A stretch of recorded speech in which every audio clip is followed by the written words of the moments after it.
नहमदुहु व नुसल्ली व नुसल्लिमु अला रसूलिल करीम अम्मा बाद फ़ऊज़ु बिल्लाहि मिनश शैतानिर रजीम बिस्मिल्लाहिर रहमानिर रहीम मन यूतिल हिकमता फ़क़द ऊतिया खैरन कसीरा सदक़ल्लाह। हिस्सा चाहरुम में नमाज के बयान के बाद किताबुल जनाइज़ बीमारी का बयान। चूँकि बीमारी का ताल्लुक़ इंसानी जिस्म से बदन से है, सब्र और नेमत के ज़रिया सब्र के ज़रिया नुज़ूल नेमत का सबब है। इसलिए बीमारी का भी ज़िक्र हुआ और बीमारी के ताल्लुक़ से अहादीस पाक में आक़ाई करीम सल्लल्लाहु अलैहि वसल्लम ने बहुत सारे मुफीद इरशाद व फरामीन उम्मत को इरशाद फरमाए हैं। तो हज़रत फरमाते हैं हमारी भी एक बहुत बीमारी जो है एक बहुत बड़ी नेमत है, उसके मनाफ़े बेशुमार हैं। बीमारी है मगर उसके फ़ायदे बेशुमार हैं। अगरचे आदमी को बज़ाहिर उससे तकलीफ़ पहुँचती है, मगर हकीकतन राहत तो आराम का एक बहुत बड़ा ज़ख़ीरा हाथ आता है। ये ज़ाहिरी बीमारी जिसको आदमी बीमार समझता है, हकीकत में रूहानी बीमारियों का एक बड़ा ज़बरदस्त इलाज है। ज़ाहिरी बीमारी रूहानी बीमारी का इलाज है। हकीकी बीमारी अमराज़ रूहानियाँ हैं। जो असल बीमारियाँ हैं वो रूह का बीमार हो जाना है। वो क्या है? जिस्म का बीमार नहीं, रूह का बीमार। कि अलबत्ता बहुत खौफ की चीज़ है और उसी को मर्ज़ मौलिक समझना चाहिए। और बहुत मोटी सी बात है जो हर शख्स जानता है कि कोई कितना ही गाफिल हो, मगर जब मर्ज़ में मुब्तला होता है तो किस कदर खुदा को याद करता है। कोई बंदा कितना ही गाफिल हो, कितना ही जर्री हो, मगर मर्ज़ में मुब्तला होता है तो अल्लाह को किस कदर याद करता है, तौबा इस्तिग़फ़ार करता है। और ये जो बड़े रुतबे वालों की शान है कि तकलीफ़ का भी उसी तरह इस्तिक़बाल करते हैं जैसे राहत का। आँचे अज दोस्त मिरसत नेको अस्त।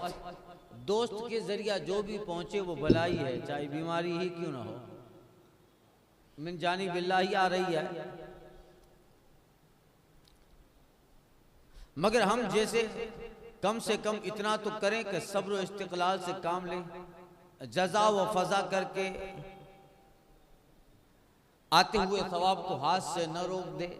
कोई बीमारी आई, आह वो वावेला करने लगे, आह मैं बर्बाद हो गया, मुझे ही ये मर्ज़ आना था। इस तरह करके सवाब को हाथ से न रोके। और इतना तो हर शख्स जानता है कि बेसब्री से आई हुई मुसीबत जाती रहेगी, आई हुई मुसीबत जाती न रहेगी। फिर उस बड़े सवाब से महरूमी दोहरी मुसीबत है। आह वो फुगा करेगा, चिल्लाएगा, मातम करेगा तो सवाब से महरूमी आए। बहुत से नादान बीमारी में निहायत बेजा कलमे बोल उठते हैं, बल्कि बाज़ कुफ्र तक पहुँच जाते हैं। माज़अल्लाह अल्लाह अज़्ज़ा व जल की तरफ जुल्म की निस्बत करते हैं। ये तो बिल्कुल ही खसीरत दुनिया वल आखिरा के मुस्ताक बन जाते हैं। अब हम उसके बाद फ़वाइद अहादीस में वारिद हैं, बयान करते हैं कि मुसलमान अपने प्यारे और बरगुज़ीदा रसूल सल्लल्लाहु अलैहि वसल्लम के इरशाद बगोश दिल सुने और उन पे अमल करें। बुखारी में अबू हुरैरा और अबू सईद रज़ियल्लाहु अन्हुमा से मरवी है, आक़ा करीम सल्लल्लाहु अलैहि वसल्लम फरमाते हैं मुसलमान को जो तकलीफ, वहम, हुज़्न और एज़ियत और गम पहुँचे, यहाँ तक कि कांटा जो उसे चुभे, अल्लाह ताला उनके सबब उसके गुनाह मिटा देता है। यहाँ तक कि मुसलमान को अगर एक कांटा भी चुभता है तो अल्लाह उसके उस तकलीफ पर उसके दर्जे बुलंद करता है, गुनाह मिटाता है। एक हदीस है अब्दुल्लाह बिन मसूद से रिवायत, आका फरमाते हैं मुसलमान को जो अजियत पहुंचती है मर्ज या उसके सिवा कुछ, और अल्लाह उसके सयाहत को गिरा देता है, जैसे दरख्त से पत्ते गिरते हैं, जैसे दरख्त से पत्ते गिर जाते हैं, ऐसे मुसलमान की तकलीफ से उसके गुनाह ढर जाते हैं जो सब्र के साथ रहे। एक हदीस हजरत जाबिर से है, आका फरमाते हैं आका करीम सल्लल्लाहु अलैहि वसल्लम उम्मु साइब के पास तशरीफ ले गए। फरमाया तुझे क्या हुआ है जो कांप रही है? हजरत उम्मे साइब कांप रही है, अर्ज की बुखार है, खुदा इसमें बरकत ना करे। आका ने फरमाया बुखार को बुरा ना कहो कि वो आदमी की खताओं को इस तरह दूर कर देता है जैसे भट्टी लोहे के मैल को। अल्लाह अकबर। तो वो उम्मे साइब जो थी उनको बुखार था, हुजूर ने पूछा तो कब बुखार है? अल्लाह बुखार का बुरा करे भला ना करे, मुझे ही आया बुखार का। होता है कभी किसी कहते अल्लाह तेरा भला ना करे, तेरा बुरा हो, जिससे तकलीफ हो उसके लिए जुमले होते हैं। तो इन्होंने कहा बुखार है और खुदा इसमें बरकत ना करे, यानी ये ज्यादा ना हो, इसमें भलाई ना हो। तो हुजूर फरमाते हैं ऐसा बुखार को न कहो, इसलिए कि बुखार जिस आदमी के पास आता है उसके गुनाहों को मिटा देता है। तो ये बुखार तो आखिरत में बुलंद दर्जात का सबब बन गया।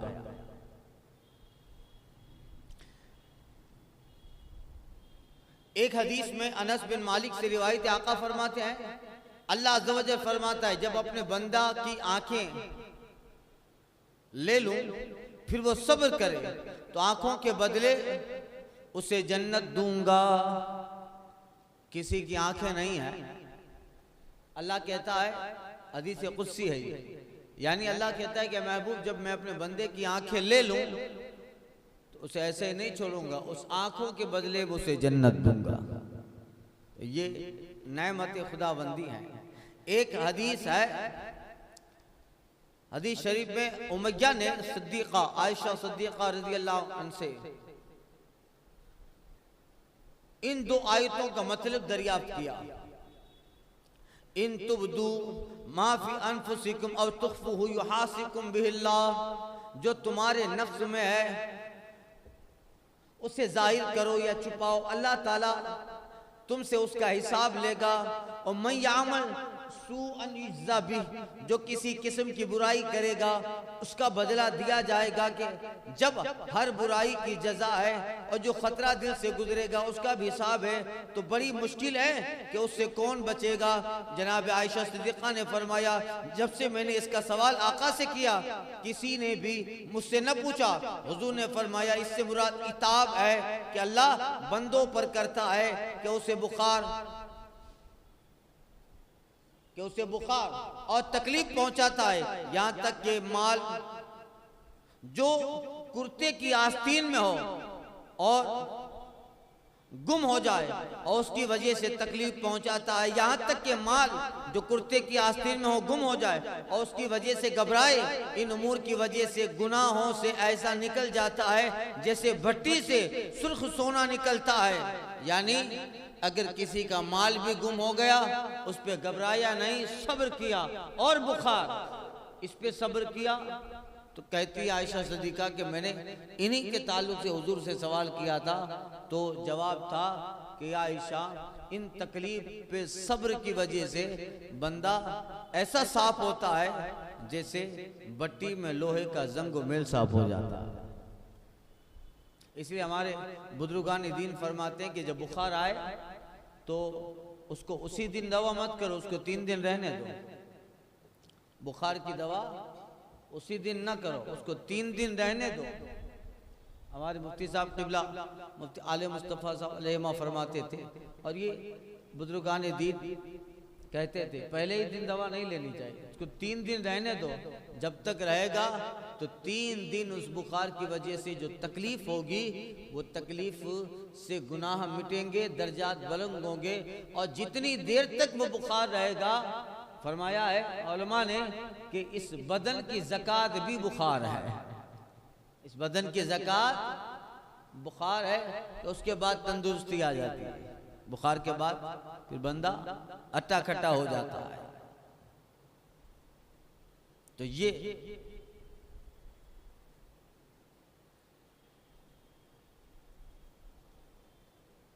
एक हदीस है, आका करीम सल्लल्लाहु अलैहि वसल्लम फरमाते हैं, अबू मूसा अशअरी कि आका करीम सल्लल्लाहु अलैहि वसल्लम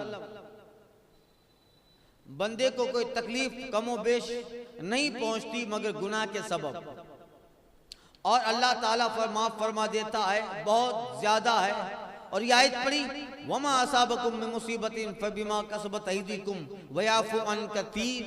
यानी आका करीम की हदीस का मतलब यह है कि हमें जो तकलीफ पहुंचती है, चाहे वो किसी भी शक्ल में हो, वो सिर्फ और सिर्फ हमारे गुनाहों के सबब ही से हमारी तकलीफ होती है, हमारे गुनाहों के सबब ही से हमें तकलीफ होती है। वो याफून कसीर, और बहुत से गुनाह तो ऐसे होते हैं कि जिनकी वजह से बड़ी तकलीफ आनी होती है, तो अल्लाह वो गुनाह ही माफ कर देता है। वरना अगर हर गुनाह पे पकड़ करे, तो पीछे गुजरी थी, अगर हर गुनाह पे पकड़ करे तो दुनिया में कौन बचेगा, दुनिया में कौन बचे।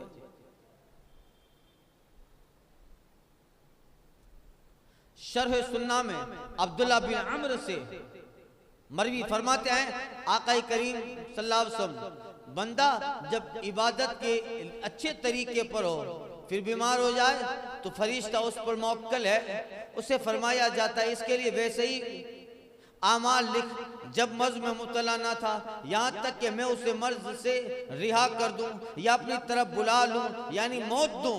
अनस की रिवायत है, हुजूर फरमाते जब बंदा किसी बलाए बदन में मुब्तला होता है, फरिश्ते को हुक्म होता है लिख जो नेक काम पहले करता था, तो अगर शिफा देता है तो धो देता है, पाक कर देता है, और मौत देता है तो बख्श देता है। अल्लाह अकबर। यानी अगर कोई बंदा जैसे नमाज पढ़ने का आदी है, हमेशा नमाज पढ़ता है, नमाज पढ़ने का आदी है, और बीमार पड़ गया तो हुक्म होता है कि उसे लिख, वो शिफा की हालत में नमाज का पाबंद था, अब बीमार है, इस हालत में भी नमाज का सवाब लिख दो, इस हालत में भी नमाज का सवाब लिख दो। इसलिए फरमाया कि जो इबादत के अच्छे तरीके पर हो फिर बीमार हो जाए तो एक फरिश्ता मुकर्रर हो जाता है। तो अगर इसी बीमारी से शिफा होनी है तो अल्लाह गुनाहों से पाक कर देता है, और इसी बीमारी में मौत है तो बख्श देता है। यानी कितनी बड़ी नेमत है, बीमारी को भी नेमत बना दिया गया। इसलिए एक हदीस है कि हुजूर से सवाल किया एक रावी ने कि किस पर बला ज्यादा सख्त होती है, यानी ज्यादा मुसीबतें किन पे आती है। फरमाया अंबिया पर। किन पर? फिर जो बेहतर है आदमी में जितना दीन होता है उसी के अंदाजे से बला में गिराया जाता है। जितना दीन ज्यादा होता है उतनी मुसीबतें ज्यादा है, यानी आजमाया जाएगा। अगर दीन में कवी है बला भी सख्त होगी, दीन में ज़ईफ है तो उस पे उसी तरह की आसानियां होगी। तो हमेशा में बला में मुब्तला किया जाता है किनको? अंबिया को। यहाँ तक कि ज़मीन पे यूं चलता है कि उस पे कोई गुनाह न रहे। यानी अंबिया के बाद जो हमेशा बला में मुब्तला होता है वो बला में मुब्तला होते होते होते गुनाह मिटते रहे यहाँ तक हुजूर फरमाते कि फिर ज़मीन पे ऐसे चलता है कि उस पे गुनाह है ही नहीं, उस पे गुनाह है ही नहीं। इस तरह जो दीन में सख्त होता है मुसीबत सख्त है। जैसे इमाम हुसैन पे आई थी वैसे हम पे है। उनका दीन आला था, हमारा दीन देखिए, यानी दीन पे अमल मुराद है। जैसे गौसे आजम आजमाए गए थे, 25 साल जंगल हैं, 40 साल ईशा के वजू से फजर, जो उन पे मुसीबतें थे हम पर है, हम पर है नहीं है। इसलिए जिनका दीन आला होता है मुसीबतें सख्त होती हैं। ये शहादत गए उल्फत में कदम रखना, लोग आसान समझते हैं मुसलमान होना। अनस बिन मालिक से रावी कि आका करीम सल्लल्लाहु अलैहि वसल्लम फरमाते हैं जितनी बला ज्यादा उतना ही सवाब ज्यादा। और अल्लाह अज़्ज़ व जल जब किसी कौम को महबूब रखता है तो उसे बला में डालता है। जो राज़ी हुआ उसके लिए रज़ा है, जो नाराज़ हुआ उसके लिए नाखुशी। और एक रिवायत में आका फरमाते हैं अल्लाह ताला अपने बंदे के साथ खैर का इरादा करता है, भलाई का इरादा करता है तो उसे दुनिया ही में सज़ा देता है, और जब शर का इरादा करता है तो उसे गुनाह का बदला नहीं देता, और क़यामत के दिन उसे पूरा बदला दिया जाएगा। यानी अल्लाह जिस बंदे से मोहब्बत करता है उसे बला में मुब्तला करता है और दुनिया में सज़ा दे देता है तो वो बिल्कुल गुनाहों से पाक हो जाए। और किसी बंदे के साथ अगर शर का इरादा है तो फिर से दुनिया में कुछ नहीं करता, खाता पीता है, मौज करता है, मगर क़यामत में पूरा बदला है। एक हदीस तिरमिज़ी में अबू हुरैरा से आका फरमाते हैं मुसलमान मर्द औरत के जान और माल और औलाद में हमेशा बला रहती है, यहाँ तक कि अल्लाह ताला से इस हाल में मिलता है कि उस पर ख़ता कुछ नहीं, उसकी जान मर्ज है, माल में कमी है, औलाद बीमार है। तो इन सारी बलाओं और मुसीबतों से बंदा ऐसा साफ हो जाता है कि जब रब से मिलता है तो उस पर कोई गुनाह का बोझ नहीं होता। दुनिया की बलाएं और मुसीबतें उसको मुकम्मल तौर पे गुनाहों से पाक कर देती हैं। एक रिवायत में फरमाते हैं आका करीम हजरत मोहम्मद बिन खालिद से, वो अपने बाप से, वो अपने दादा से रिवायत करते हैं, फरमाते हैं नबी सल्लल्लाहु अलैहि वसल्लम बंदा के लिए इल्म इलाही में कोई मर्तबा मुकर्रर होता है। अल्लाह के यहाँ इल्म इलाही में उसके लिए कोई मर्तबा होता है, मुकर्रर किया जाता है, और वो आमाल के सबब उस रुतबा को न पहुंचा तो बदन या माल या औलाद में उसका इब्तला फरमाता है, फिर उसे सब्र देता है, यहाँ तक कि उस मर्तबे को पहुंचा देता है जो मर्तबा उस बंदे के लिए इल्म इलाही में अल्लाह ने लिख दिया है। यानी एक कानून यह है कि बंदे को जो मर्तबे मिलते हैं उसके अमल के सबब से, इबादत, बंदगी, रियाजत, उस सबब से उस बंदे को मर्तबे मिलते हैं। मगर जब अल्लाह ताला के इल्म में किसी बंदे के लिए मर्तबा लिखा है कि बड़े मर्तबे पे फाइज होगा, मगर अमल उसका इस तरह सा नहीं है, अमल इतने नहीं है कि वो उस अमल उस मर्तबे को पहुंच जाए, तो फिर अल्लाह क्या करता है, उस बंदे को मुसीबत देता है, बला में मुब्तला करता है, बंदा सब्र करता है, उस मर्ज, उस बीमारी, उस बला, उस मुसीबत पे सब्र करते करते करते इल्म इलाही में जो मर्तबा लिखा है उस मर्तबे को वो बंदा पहुंच जाता है। ये अल्लाह ताला की कितनी बड़ी नेमत और इनायत है बंदे पर। आका फरमाते हैं जब क़यामत के दिन अहले बला को सवाब दिया जाएगा, दुनिया में जिन लोगों ने मुसीबतों पे सब्र किया, आह व वावेला न किया, बेसब्री न की, मातम न किया, गला न फाड़ा, शिकवा न की, शिकायत न की, अल्लाह की तारीफ से जो भी आता रहा उस बलाओं पे उस बंदे ने सब्र किया, तो वो जो दुनिया में बला में रहे वो अहले बला, वो अहले बला। और दुनिया में जो अहले बला है उनमें सबसे पहला नाम अहले करबला, उनके जैसी मुसीबत तो अहले बला के लिए क़यामत के दिन सवाब दिया जाएगा। तो आफियत वाले तमन्ना करेंगे, दुनिया में जिन्हें आफियत मिली थी वो तमन्ना करेंगे कि काश दुनिया में कैंचियों से हमारी खालें काटी जाती। बताइए कैसी तमन्ना। अब इस हदीस को अगर कोई समझ ले तो कभी उसके उस गम का मर्ज ना होगा, मर्ज का गम ना होगा, उसको कभी भी शिकायत ना रहेगी कि अल्लाह ने दुनिया में अहले बला को या अहले करबला को या दुनिया वाले जो दुनिया में मुसीबत में मुब्तला रहे उन्हें जब अल्लाह दुनिया में मर्तबा देगा, सवाब देगा, तो दुनिया में जो आफियत वाले थे वो कहेंगे कि काश हम दुनिया में आफियत में न होते, हमारे भी बदन कैंची से काटे जाते, हम सब्र करते, और जो आज इन्हें मिला है आज वैसा मकाम मनसब हमें भी अता हो। अल्लाह अकबर।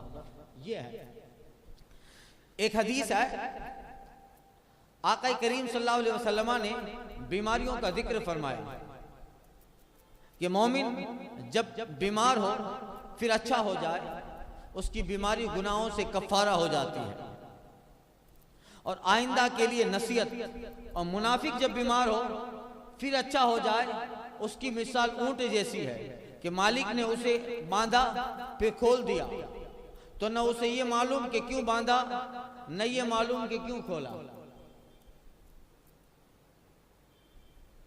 मोमिन के लिए कितनी बड़ी नेमत है। मोमिन अगर बीमार हो जाए फिर अच्छा हो जाए तो उसकी बीमारी उसके गुनाहों का कफ़ारा हो। और मुनाफिक सुलह कुल्ली, या इससे मुराद वो सारे लोग जो ईमान का फलसफा ना समझे, ईमान की लज्जत ना, यानी मोमिन ना हो, तो ऐसे काफिर और मुनाफिक जब उन्हें कोई मुसीबत मिले, बीमार हो जाए, उसके बाद अच्छे हो जाएं, तो उसकी मिसाल ऐसी है जैसे ऊंट, उसको मालिक ने बांध दिया, उसके बाद छोड़ दिया। अब ऊंट को पता ही नहीं था कि बांधा क्यों, छोड़ा क्यों। तो इसके लिए सब बराबर है, बीमार हो या अच्छा रहे। एक शख्स ने अर्ज की, या रसूल अल्लाह, बीमारी क्या चीज है? मैं तो कभी बीमार ना हुआ। फरमाया, हमारे पास से उठ जा, तू हम में से नहीं है। यानी एक शख्स ने कहा कि हुजूर बीमारी क्या चीज है? मैं तो कभी बीमार ना हुआ, मैं तो कभी बीमार ना हुआ। हुजूर ने कहा, उठ जा, चल निकल, तू हम में से नहीं है। यानी हुजूर बीमारी को पसंद करते हैं कि इससे गुनाह के कफारे हो जाते हैं, यानी गोया इसे हुजूर महबूब रखते हैं। उस ये नसीहत कितनी बढ़िया है कि उठ जा, तो हम में से नहीं है। यानी जो बीमार वाला है, मरीज है, मुसीबत पे साबिर है, वही हमारा है। अब कोई इस पे फख्र न करे कि मैं तो कभी बीमार ना हुआ। ये फख्र की चीज नहीं है, अफसोस की चीज है। ये फख्र की चीज नहीं है, अफसोस की चीज है कि तू कभी बीमार ना हुआ। अल्लाह उसे ही बीमार करता है जिसे महबूब रखता है। और बहुत ज्यादा जो बंदा बीमार हो, हमारे यहाँ तो उसको गलत लेते हैं कि देखा कितना बीमार है। अरे अगर वो मोमिन है और बीमार है तो वो बीमारी गुनाहों का कफ़ारा हो रही है, गुनाहों का कफ़ारा हो रही है। तो बीमारी अब किसी भी शक्ल में हो, बुखार है तो बीमारी है, कोई मर्ज हो गया, आज के ज़माने में डायबिटीज़ भी बीमारी है, शुगर भी बीमारी है, और जो है बीपी बीमारी है, सर का दर्द हो वो भी एक बीमारी हुई, कोई भी हो, कहीं जख्म लग गया, फोड़ा फुंसी हो गई, पाँव में पत्थर लग गया, कांटा, जो ये सब बीमारियों में आते हैं कि जिससे बंदे को तकलीफ हो, आजमाया जाए, वो सब बीमारी के दर्जे और शोबे में दाखिल होंगे। एक हदीस में हजरत शद्दाद बिन औस, फिलिस्तीन में उनका मज़ार है, हजरत उबादा बिन सामित शद्दाद बिन औस फिलिस्तीन के काजी बनाकर भेजे गए थे। बाबू रहमा है, पास में वहाँ के मकामी लोगों का कब्रिस्तान है।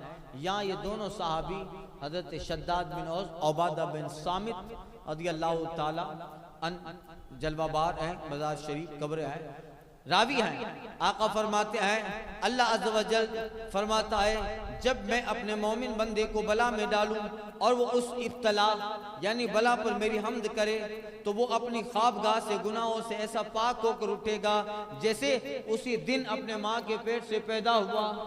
बीमारी पे बिस्तरे पे सब्र करे और फिर अच्छा होकर बिस्तरे से उठ जाए, तो वो ऐसा है जैसे माँ के पेट से पैदा हुआ। अल्लाह ताला फरमाता है, मैं अपने बंदा को मुक़य्यद और मुब्तला किया, उसके लिए अमल वैसा ही जारी रखूं जैसा सेहत में था। मरीज की यादत को जाना सुन्नत है।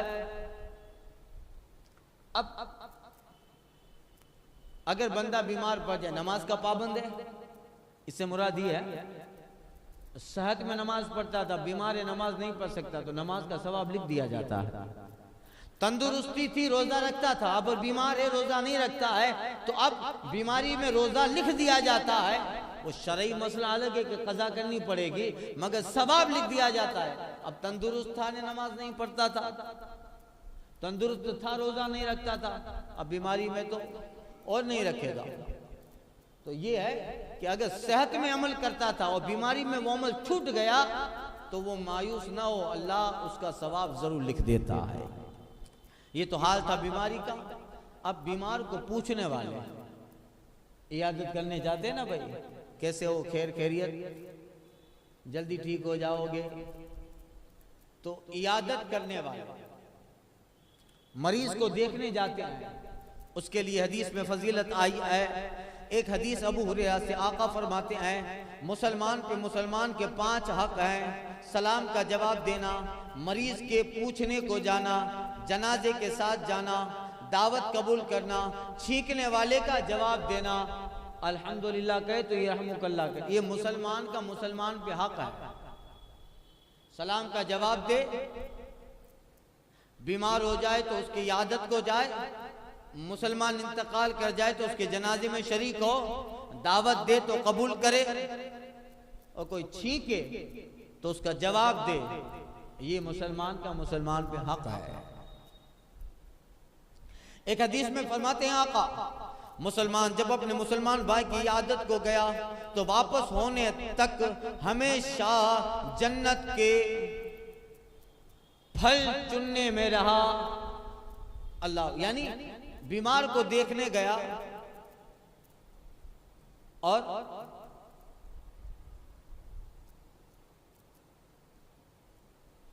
बीमार को देखने गया और जब बीमार को देखकर वापस आया तो वापस आने तक वो ऐसा ही है गोया कि जन्नत के फल चुन रहा है, जन्नत के बाग में से फल चुन रहा है। एक हदीस में हुजूर ने हुक्म फरमाया, ये 5 बातें जिक्र करके फरमाया, कसम खाने वाले, ये जो ऊपर मैंने जिक्र की, कसम खाने वाले की कसम पूरी करना, मजलूम की मदद करना, ये भी मुसलमान का मुसलमान पे हक है। एक हदीस में आका फरमाते हैं, अल्लाह अज़्ज़ व जल रोज़े क़यामत फरमाएगा, ऐ इब्ने आदम, मैं बीमार हुआ, तूने मेरी इयादत न की, अर्ज़ करेगा तेरी इयादत कैसे करता, मौला तू तो रब्बुल आलमीन है, यानी खुदा कैसे बीमार हो सकता है कि उसकी इयादत की जाए। फरमाएगा, क्या तुझे नहीं मालूम कि मेरा फला बंदा बीमार हुआ, उसकी तूने इयादत न की, तो क्या नहीं जानता कि अगर उसकी इयादत को जाता तो मुझे उसके पास पाता। यानी अगर तू बीमार की इयादत करने जाता तो मुझे उस बीमार के पास पाता, गोया तू मेरी इयादत के लिए आया है। अल्लाह अकबर, कितनी बड़ी बात है, कितनी बड़ी बात है। इस्लाम ने कोई चैप्टर छोड़ा ही नहीं है।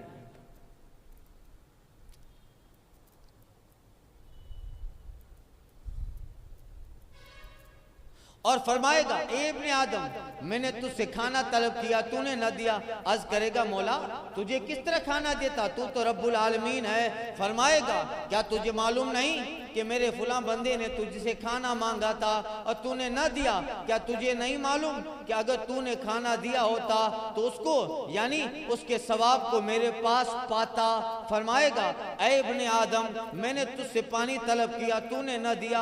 अर्ज करेगा बंदा, मौला तुझे कैसे पानी देता, तू तो रब्बुल आलमीन है। फरमाएगा, मेरा फुला बंदा ने तुझसे पानी मांगा था, तूने उसे न पिलाया, अगर पिलाता तो मेरे पास यहाँ पाता और तू मुझे उस बंदे के पास पाता। अल्लाह अकबर, ये कितनी बड़ी फजीलत है, सुभान अल्लाह। एक हदीस में है, इब्ने अब्बास से रावी, आकाई करीम सल्लल्लाहु अलैहि वसल्लम एक एराबी की आदत को तशरीफ ले गए। एक एराबी थे, देहात के रहने वाले, उसकी आदत को हुजूर तशरीफ ले गए और इयादत करीमा ये थी कि जब किसी मरीज की इयादत को तशरीफ ले जाते, हुजूर की आदत करीमा ये थी कि जब किसी मरीज की इयादत को सरकार तशरीफ ले जाते तो फरमाते, ला बासा तहूरुन इंशाअल्लाह ताला, यानी कोई परेशानी की बात नहीं है, इंशाअल्लाह ये मर्ज तुम्हें गुनाहों से पाक करने वाला होगा। यानी हुजूर उसे तसल्ली देते, ला बासा तहूरुन इंशाअल्लाह ताला, कोई बड़ी बात नहीं है, तुम ठीक हो जाओगे और तुम्हारी बीमारी गुनाहों का कफारा बन जाएगी। तसल्ली देते। अब हुजूर तसल्ली दे, सुभान अल्लाह। मरीज के सिहाने हुजूर आ जाए, अरे हुजूर देख ले तो मर्ज खत्म हो जाए। सरे बाली जो ने रहमत की अदा लाई है, हाल बिगड़ा है तो बीमार की बनाई है। हुजूर अगर किसी बीमार के सरे बाली आ जाए, हुजूर किसी की इयादत करने तशरीफ ले जाए, अल्लाह अकबर, हुजूर खड़े हो जाए तो बीमारी देख ले बंदा हुजूर को, सुभान अल्लाह। एक तेरे रुख की रोशनी चैन है दो जहां का। अरे हजरत कहती है रसूलुल्लाह, एक तेरे रुख की रोशनी चैन है दो जहां का, इंस का उन्स इसी से, जा की यही जान, जा की यही जान है। अब हुजूर फरमाते थे ला बासा तहूरुन इंशाअल्लाह, यानी कोई हर्ज की बात नहीं, इंशाअल्लाह तुम ठीक हो जाओगे। एराबी भी यही, और उस एराबी से ये भी फरमाया ला बासा तहूरुन इंशाअल्लाह ताला। तो ये तसल्ली बख्श जुमले होते थे, कोई ठीक हो जाओ। अब उस मरीज को डराए नहीं, अरे माँ हमारे खानदान में भी एक इसी बीमारी में मुब्तला हुआ था, बेचारा बचा नहीं, खत्म हो गया बेचारा, वो मरीज ऐसे मर जाए। खास करके खवातीन जाती, अरे मुझे नूजे घर में रिश्ते में पुनः बीमार, अभी बीमार हवो, इस प्रॉब्लम हवो, अनी के कैंसल हवो, मां इडा ऑपरेशन करवाया, उडा ऑपरेशन कराया, ठीक न थियो ने चली, बाकी अल्लाह के प्यारो थी। अब बेचारा बीमार वैसे बढ़ जाए, बीमार उसे तसल्ली दो। आज अमेरिका में, यूरोप में जो है, इसके लिए बाकायदा ईसाइयों ने और इजराइल में यहूद ने इसके लिए बड़े बड़े डिपार्टमेंट कायम किया है। रोजाना जिस मजहब का आदमी बीमार है, अगर ईसाई है तो रोजाना सुबह के वक्त उन हॉस्पिटलों में एक पादरी गश्त करेगा, उसे हुकूमत खर्चा देती है, उसके आने जाने का किराया और उसको वजीफा तनख्वाह देती है। पादरी जाएगा, फ्रूट की थैली लेके जाएगा, चंद फल लेके जाएगा, बीमार के पास बैठेगा, वो कहेगा कि तुम्हें बहुत जल्द अच्छा हो जाएगा, डॉक्टरों से मेरी बात हो गई है, फला दिन तुम डिस्चार्ज हो जाओगे, कोई फिक्र की बात नहीं। अब मरीज देखेगा कि पादरी आया है, मेरा मजहबी पेशवा आया है, चर्च का बड़ा पोप पादरी आया है और मेरे जो है सिरहाने बैठकर बाइबल पढ़ रहा है, ये पढ़ा है डॉक्टर से, अरे उसकी बातें सुनकर वो मरीज दिमागी तौर पर साइकोलॉजिकल अच्छा हो जाएगा। अमेरिका में बाकायदा ये खोला है, जिस मजहब का बीमार होता है, अगर कोई जो है मुसलमान है तो किसी बड़े आलिम दीन को भेजते हैं, वो उनकी इयादत करता है कि ठीक हो जाएगा इंशाअल्लाह ताला, और मैंने दुआ भी की है और आपका मर्ज इतना नहीं है, तो ये तसल्ली उसे ठीक कर देती है, तसल्ली। अब मरीज को डरा दो, अभी तो अल्लाह बचाए, तो बेचारा वैसे ही परेशान, दिमागी तौर पे साइकोलॉजिकल मेंटली बीमार हो जाएगा। इसलिए कि दिमाग से कभी कभी ऐसा होता है, और सारी बल्कि अक्सर दिमागी सब कैचअप करता है। अगर दिमागी तौर पे बंदा मजबूत है तो बड़ा बड़ा मर्ज है, बड़ी बड़ी तकलीफ है, उसके लिए कोई माना नहीं रखती है। इसका आपको मालूम है, कभी कभी हम लोग छोटी सी कोई चीज चुभ जाती है, मालूम है, हाथ में, अंगूठे में कोई कील है, छोटी सी सुई है, तो थोड़ा सा चमड़ी बिल्कुल बारीक निकल जाती, पता नहीं चलता कि लग गया, मगर जब नजर पड़ती है तो दर्द शुरू होता था। साइकिल अभी तक तुमको पता ही नहीं है कि वो बीमार को कहीं कुछ लग गया है, थोड़ा सा तो एहसास भी नहीं, मगर जैसे पड़ी नजर, अरे ये चमड़ी कैसे उखड़ गई, कुछ लग गया, अब जैसे नजर पड़ी अब दर्द शुरू, दिमाग को पता चल गया दर्द शुरू। ऐसा होता है क्या?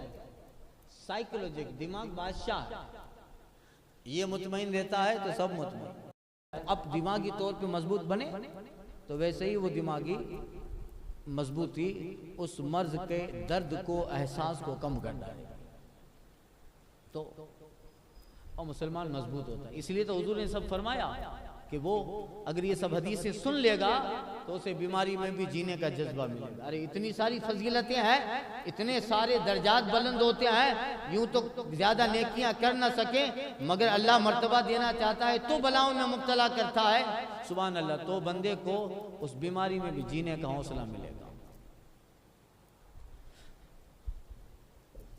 एक हदीस में है, अमीरुल मोमिनीन मौलाए कायनात रिवायत करते हैं, आका करीम फरमाते हैं, जो मुसलमान किसी मुसलमान की इयादत के लिए सुबह को जाए तो शाम तक उसके लिए 70,000 फरिश्ते इस्तिग़फ़ार यानी बख्शिश की दुआ तलब करते रहते हैं। और जो है शाम को जाए तो सुबह तक 70,000 फरिश्ते इस्तिग़फ़ार करते हैं और उसके लिए अल्लाह तबारक व तआला इस इयादत के बदले जन्नत में एक बाग लिख देता है। बीमार को पूछने जाए, इतने काम में लोग बिजी हैं कि बंदा मर जाता है तब भी नहीं जाते हैं, बीमार तो जाने दीजिए। फिर बोलते अरे मुझे वेणो वो इनके हॉस्पिटल में ना रहला पर टाइम न जुड़े, टाइम तो नहीं मिलेगा, दुनिया है, या टाइम मिलता नहीं है किसी को। आरज़ुएं तमन्नाएं, हुजूर फरमाते कि इब्ने आदम के जिस्म में एक बर्तन है कभी नहीं भरता है, मिशकात की हदीस है, हुजूर कहते हैं आदमी के जिस्म में बर्तन कभी नहीं भरता है, और हुजूर कहते हैं वो पेट है, ये कभी नहीं भरता है, सुबह खाओ शाम को खा ली, खाने के एतबार से भी नहीं भरता है, आरज़ुएं के एतबार से भी नहीं भाई, ये ले लो वो ले लो, ये खत्म हो गया तो उसको, उसकी आरज़ू खत्म तो तीसरी, आरज़ुएं नहीं खत्म होती है।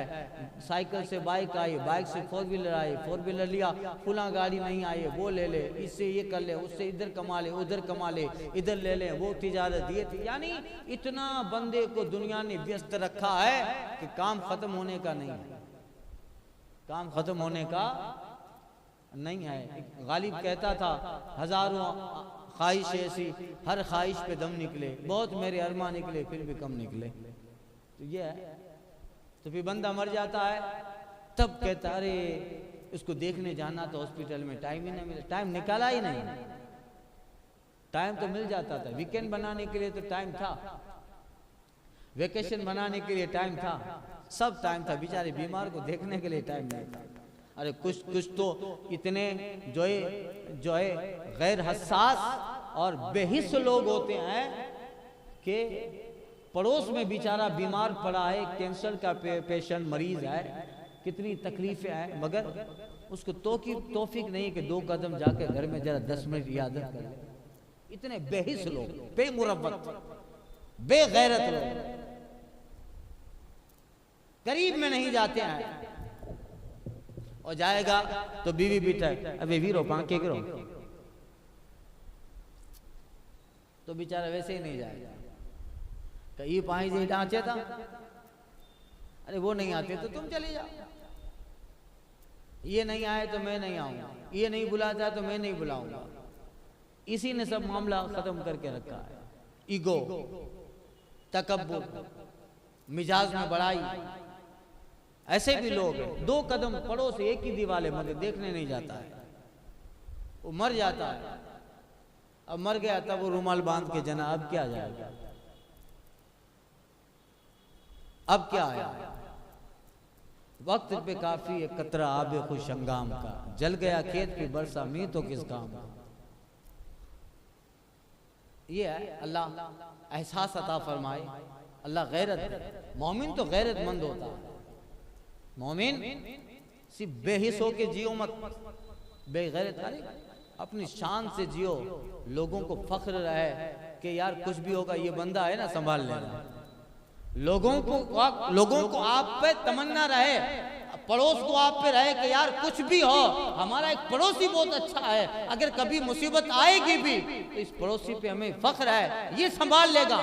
गैरतमंद इंसान है यार, मुरब्बत वाला इंसान है यार, लोगों को हम पर नाज रहे, लोग फख्र करें कि हमारा पड़ोस अच्छा है, तो ये है। और लोग तमन्ना ना करें, वरना तमन्ना करते कि ये जल्दी जाए, वरना लोग खुद मकान बदल देते कि यहाँ से निकल जाओ यार, इतने बेगैर वहां से निकल जाओ। ऐसे लोग, जिस कौम को दुनिया के लिए मिसाल बनना था, उस कौम का हाल देखिए आज। एक जमाना था जब इस्लामी सल्तनतें कायम हुई तो ईसाई भी पादरी अपने मानने वालों से कहता था कि जब कहीं मकान लो तो मुसलमान का पड़ोस लेना। तो कहते थे ये क्यों? तो उनके पैगंबर की तालीम है कि अगर कभी तुम्हें फाका भी आया तो मुसलमानों को पैगंबर की तालीम है कि वो तुम्हें भूखा नहीं सोने देगा, वो आधा खाएगा मगर मुसलमान तुम्हें खिला के सुलाएगा। ये हाल था। आज तो लोग तमन्ना करते हैं, बाय बाय लड़ रहे हैं, मकान तब्दील क्यों? उसका टेंशन बहुत था, मानसिक टॉर्चर था, लोग झगड़ा करता था, उसकी बीवी झगड़ा कर, लोग मकान बदल दिए, मोहल्ला बदल दिया। ये हाल है।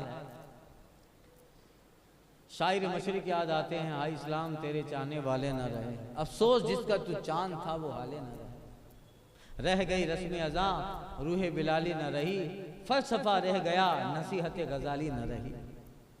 यही है। थे तो आबा ही तुम्हारे पर तुम क्या हो, हाथ पे हाथ धरे मुंतज़िर फरदा हो, न हैदरी फ़क्र है न दौलत उस्मानी है, क्या तुमको असलाफ से निस्बत रूहानी है। खैर वक्त तमाम हुआ, दो हदीसें बाकी हैं तो ये बाब खत्म हो जाए। एक हदीस में आका फरमाते हैं जो अच्छी तरह वुजू करे बगर्ज सवाब अपने मुसलमान भाई की आदत को जाए वुजू करके जहन्नम से 60 बरस की राह दूर कर दिया जाता है। जहन्नम से 60 बरस की राह दूर हो गया। सुभान अल्लाह। एक रिवायत अबू हुरैरा से आका फरमाते हैं जो शख्स मरीज की आदत को जाता है आसमान से मुनादी निदा करता है, तू अच्छा है, तेरा चलना अच्छा है और जन्नत की एक मंजिल को तूने ठिकाना बना लिया है। अल्लाह अकबर। मुनादी करता है, ऐ बंदा तू बीमार को देखने जाता है, तू अच्छा, तेरा चलना अच्छा, तेरा जाना अच्छा, मरीज के पास बैठना अच्छा। और सुन, तूने जाते जाते ये जमीन का रास्ता तय किया, अपने घर से लेकर बीमार को देखने गया, तूने ये रास्ता तय नहीं किया, तूने जन्नत का रास्ता और मंजिल का ठिकाना पा लिया है। सुभान अल्लाह। ये है। एक हदीस में आका करीम सल्लल्लाहु अलैहि वसल्लम ने फरमाया जब तू मरीज के पास जाए तो उसे कह कि तेरे लिए दुआ करे कि उसकी दुआ दुआए मलाइका की मानिंद है। यानी बीमार के पास जाओ तो खुद भी दुआ करो मगर बीमार को कहो कि तू दुआ कर। हुजूर कहते हैं कि बीमार की दुआ फरिश्तों की दुआ की तरह है, उससे दुआएं करा। हुजूर फरमाते हैं उसकी दुआ मिसले दुआए मलाइका है, फरिश्तों की दुआ के बराबर है। एक हदीस में फरमाते हैं आका अफजल इबादत क्या है कि जल्द उठ आए और उसी की मिस्र अफजल इबादत, हाँ अफजल इबादत यह है कि जल्द उठ आए और उसी की मिसल अनस से मरे। अफजल उठ जल्द उठाए। देखिए हुजूर ने कोई चैप्टर छोड़ा नहीं। कोई बंदा सारा दिन मरीज के पास बैठा रहे उसे भी टेंशन नहीं, मरीज की इयादत की फौरन चला, जल्द उठाए, वो पूरे दुनिया की बातें ना करे, उसके बिस्तरे पे खड़े रहते। वो बेचारा बीमार है और तुम उसे टेंशन दे रहे हो 2 घंटे 4 घंटे, वो भी अंदर सोच रहा है जल्दी जाए, जार जाए, जगह बदले, और बैठ गए हो धामा डाल के, है क्या नहीं? अब तो गनी के दर पे बिस्तर जमा दिया। नहीं, अफजल इयादत यह है कि जल्द उठा, इयादत की, पूछ लिया, दुआ दे दी, दुआ ले ली, चलो निकलो। ये एक रिवायत में आका फरमाते हैं जब मरीज के पास जाओ तो उसके बारे में दिल खुशकुन बात करो, ये किसी चीज को रद्द न करेगा और उसके जी को अच्छा मालूम होगा, उससे अच्छी बातें करो तो उसके दिल को अच्छा लगेगा। ये किसी चीज को रद्द न करेगा, उसके जी को अच्छा मालूम होगा। यानी जैसे मरीज को अच्छा लगे वैसी बातें करो मगर शरीयत के दायरे में। आका फरमाते हैं 5 चीजें जो एक दिन में करेगा अल्लाह ताला उसको जन्नतियों की फहरिस्त में लिख डालेगा। मरीज की इयादत करे, जनाजा में हाजिर हो, रोजा रखे, जुमा को जाए, नमाज जुमा पढ़े, गुलाम आजाद करे। जो दिन में ये 5 चीज कर ले अल्लाह जन्नतियों की फहरिस्त में उस बंदे का नाम दर्ज कर देगा। एक रिवायत में आका फरमाते 5 चीजें हैं कि जो उनमें से एक भी करे, अल्लाह अज़्ज़ व जल के ज़मान में आ गया, अल्लाह के ज़िम्मे में आ गया, मरीज़ की इयादत करे, जनाजा के साथ जाए, गज़वा को जाए, इमाम के पास उसकी ताज़ीम और तौक़ीर के इरादे से जाए, इमाम के पास उसकी ताज़ीम और तौक़ीर के लिए जाए, या उसके जो है अपने घर में बैठा रहे कि लोग उससे सलामत रहें और वो लोगों से सलामत रहे, तो वो बंदा ये 5 चीजें कर ले तो अल्लाह के ज़मान में आ गया। या कुछ नहीं करना तो अपने घर में बैठा रहे, लोग उससे सलामत रहें, ये लोगों से सलामत रहे, लोग उससे सलामत रहे, ये लोगों से सलामत रहे। आखिरी 2 हदीसें हैं। आका फरमाते हैं, आज तुम में कौन रोजादार है? एक दिन हुजूर ने फरमाया, तुम में कौन रोजादार है? अबू बकर ने अर्ज की, या रसूल अल्लाह मैं। हुजूर ने पूछा कौन रोजादार है? अबू बकर ने अर्ज की, या रसूल अल्लाह मैं। फरमाए, आज तुम में किसने मिस्कीन को खाना खिलाया? अर्ज की, या रसूल अल्लाह मैंने। फरमाया, कौन आज जनाजे के साथ गया? अबू बकर ने अर्ज की, या रसूल अल्लाह मैंने। फरमाया, किसने आज मरीज की इयादत की? अबू बकर ने अर्ज की, या रसूल अल्लाह मैंने। हुजूर ने फरमाया, ये खसलतें किसी में न होगी मगर ये कि वो जन्नत में दाखिल हो जाएगा। अल्लाह, मगर देखिए ये खसलतें जिसमें वो जन्नती है, मगर ये 5 चीजें हुजूर ने फरमाई। किसने रोजा रखा? अबू बकर है। इयादत को कौन गया? अबू बकर है। जनाजे में कौन शरीक हुआ? अबू बकर है। मिस्कीन को खाना किसने खिलाया? अबू बकर है। अल्लाह, हुजूर कहते हैं ये जिसमें होगा वो जन्नती होगा, यानी बता दिया अबू बकर भी जन्नती है। एक रिवायत में आका फरमाते हैं, जब कोई मुसलमान किसी मुसलमान की इयादत को जाए तो 7 बार ये पढ़े, अस्सलुल्लाहल अज़ीम रब्बल अर्शिल करीम अन यशफीक। अगर मौत नहीं आई है तो अल्लाह ताला इस दुआ के बदले उसे शिफा दे देगा। ये दुआ पढ़े, अस्सलुल्लाहल रब्बल अर्शिल अज़ीम अन यशफीक, यानी मैं अर्श के रब अल्लाह ताला से दुआ करता हूँ कि अल्लाह ताला तुझे शिफा दे। ये मरीज के पास ये दुआ पढ़ ले तो फरमाया हुजूर ने, अगर मौत किस्मत में नहीं लिखी है तो इस दुआ की बरकत से उसे शिफा दे देगा। क्या? अस्अलुल्लाह रब्बल अर्शिल अज़ीम अन यशफीक, तो अल्लाह शिफा दे देगा। यहाँ से इयादत का बयान खत्म हुआ। आगे बयान, बीमार में अगर मौत लिखी हो तो मौत हो जाएगी। आगे बयान है मौत का, मैयत का बयान, मौत का बयान। इंशाअल्लाह आइंदा के दर्स में। अल फातिहा।